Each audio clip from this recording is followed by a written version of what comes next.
حضرت عیسیٰ علی نبینا علیہ الصلاۃ والسلام فرماتے ہیں کہ محمد صلی اللہ علیہ وآلہ وسلم کی امت کے لوگوں کے اعمال حشر کے ترازو میں اس لیے بھاری اور وزنی ہیں کہ ان کی زبانیں ایک ایسے جملے، ایک ایسے کلمے کے ساتھ مانوس ہیں جو ان سے پہلی امتوں پر بھاری تھا، اور وہ کلمہ طیبہ لا الہ الا اللہ محمد الرسول اللہ ہے۔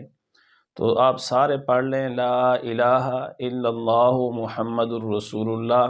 میرے بھائی یہ بہت عظیم کلمہ ہے، بڑی شان والا کلمہ ہے، اور آپ یہ دیکھیں اس کی عظمت کا اندازہ اس بات سے لگائیں کہ 100 سال کا کافر بھی اگر اس کو دل سے پڑھ لے تو اللہ رب العزت اس کی ساری زندگی کے خطاؤں کو معاف فرما دیتے ہیں۔ یہ بڑا عظیم کلمہ ہے، اس کو اکثر اوقات پڑھتے رہا کریں، اس کا ورد کیا کریں، اس کا ذکر کیا کریں۔ اللہ تعالی ہم سب کو توفیق عمل عطا فرمائے۔